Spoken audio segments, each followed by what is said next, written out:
साथियों, दशकों तक आदिवासी समाज को सिर्फ वोट बैंक से जोड़कर देखा गया, लेकिन संवेदनशील भाजपा के हमारे संस्कारों ने समाज के प्रति समान भाव की हमारी परंपरा के कारण भाजपा ने आदिवासियों में भी सबसे पिछड़ी जनजातियों की पीड़ा को समझा, उनके विकास के लिए पीएम जनमन योजना बनाई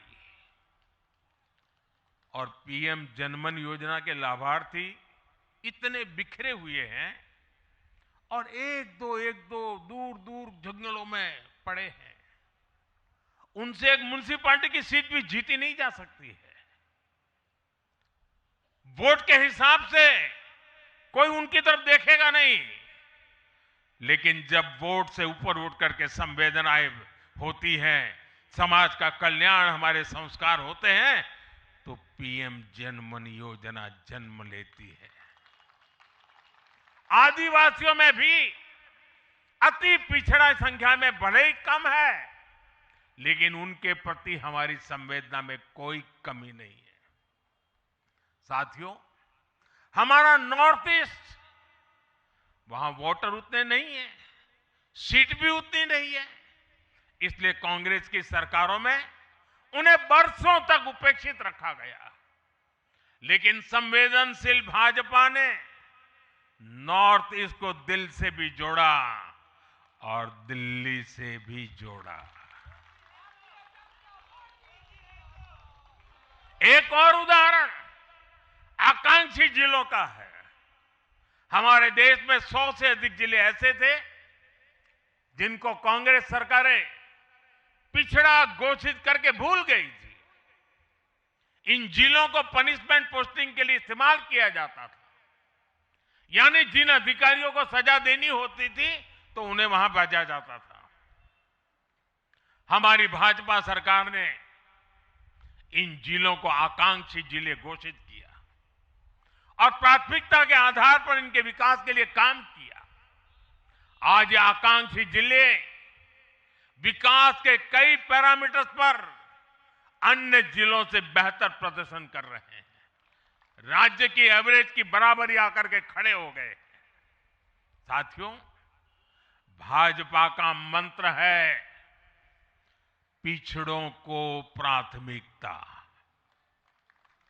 पिछड़ों को प्राथमिकता। जिनकी किसी ने सूद नहीं ली, हमने उनकी साधना की है। जिनको किसी ने पूछा नहीं, मोदी ने उन्हें पूजा है। हमारी कार्य संस्कृति सर्वसमावेशी है, सर्वांगीण है, सर्वस्पर्शी है, सर्वहितकारी है, सर्व कल्याणकारी है। और ये कार्य संस्कृति गरीब को समान अवसर देने वाली है, गरीब को सशक्त करने वाली है। इसी वजह से सिर्फ एक दशक में 25 करोड़ लोगों ने गरीबी को पराजित किया है। और ये 25 करोड़ लोग कौन हैं? इनमें सबसे अधिक दलित, पिछड़े और आदिवासी परिवार है। साथियों, बीते वर्षों में जन विश्वास की जो पूंजी हमने अर्जित की है, उस भरोसे को कायम रखना बहुत बड़ी जरूरत है। देश की जनता 2047 तक विकसित भारत बनाने के लिए संकल्पित है। इसलिए बीते 11 वर्षों में रिफॉर्म्स की जो यात्रा हमने शुरू की है, वो अब रिफॉर्म एक्सप्रेस बन चुकी है। हमें राज्यों के स्तर पर, शहर की इकाइयों के स्तर पर, जहां भी भाजपा एनडीए सरकारें हैं, वहां रिफॉर्म्स की गति तेज करनी है। भाजपा सिटी गवर्नेंस का भी एक नया मॉडल देश के सामने प्रस्तुत कर रही है। इस लक्ष्य के साथ हम आगे बढ़ना चाहते हैं। साथियों, जब हम सत्ता में नहीं भी थे, तब भी हम अपने मूल आदर्शों से कभी नहीं भटके। हम राष्ट्र प्रथम के भाव से, नेशन फर्स्ट के भाव से डटे रहे, जूझते रहे, संकटों को झेलते रहे, जज्बात बढ़ाते रहे और जीतते भी रहे। हम वो लोग हैं, हमारा वो चरित्र है, हमारे वो संस्कार है। खुद से बड़ा दल और दल से बड़ा देश, ये भाजपा के हर कार्यकर्ता का संस्कार है, भाजपा के हर कार्यकर्ता का जीवन मंत्र है। इसी भाव के साथ बीते 11 वर्षों में हमने अनेक चुनौतियों पर विजय पाई है।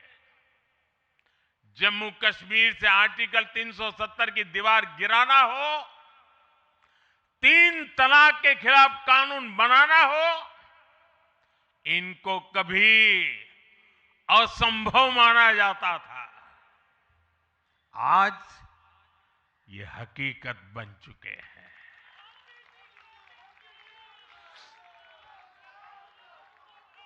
आज देश में माओवादी आतंक भी अपनी अंतिम सांसें गिन रहा है। साथियों, आगे भी हमें हर चुनौती का पूरे सामर्थ्य से सामना करना है। आज देश के सामने एक बहुत बड़ी चुनौती घुसपैठियों की है, आबादी के असंतुलन की है। दुनिया के धनवान देश, समर्थ देश, वे भी अपने देश में जो घुसपैठिए हैं, उनकी जांच पड़ताल कर रहे हैं और उनको पकड़ पकड़ करके निकाल रहे हैं। और दुनिया उनको पूछती नहीं है कि तुम घुसपैठियों को क्यों निकाल रहे हो। तुम तो लोकतंत्र का झंडा लेकर के घूम रहे थे, तुम तो पूरे दुनिया के नवाब बन के बैठे थे, क्यों निकाल रहे हो। दुनिया में कोई अपने देश में घुसपैठियों को स्वीकार नहीं करता। भारत भी घुसपैठियों को अपने गरीबों, हमारे नौजवानों के हक कभी भी लूटने नहीं दे सकता। घुसपैठिए देश की सुरक्षा के लिए बहुत बड़ा खतरा है। उनकी पहचान करके उन्हें वापस उनके देश भेजना बहुत आवश्यक है।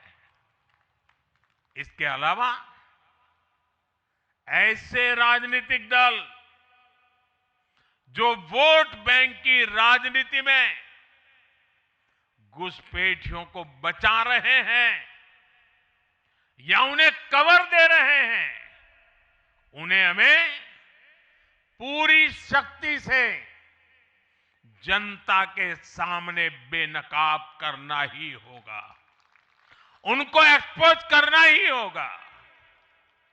साथियों, एक और बड़ी चुनौती अर्बन नक्सल की भी है। अर्बन नक्सल का दायरा इंटरनेशनल हो रहा है और यहां अर्बन नक्सल की बड़ी चतुराई होती है। ये यहां मीडिया वाले इतने बैठे हैं ना, अगर साल में एकाध बार भी अगर मोदी की किसी अच्छी चीज को उन्होंने ट्वीट कर दिया या टीवी पे बोल दिया या अखबार में लिख दिया तो उस पत्रकारी तो ऐसी फजेत कर देते, उसके पीछे ऐसे पड़ जाते हैं, उसको अछूत बना देते हैं, भविष्य में वो कभी बोल ना सके ऐसा कर देते हैं। ये अर्बन नक्सल की स्टाइल है। हमको भी सालों तक ऐसा अछूत बना के रख दिया पूरे देश में भाजपा को। अब देश समझ गया है अर्बन नक्सलों के कारनामे।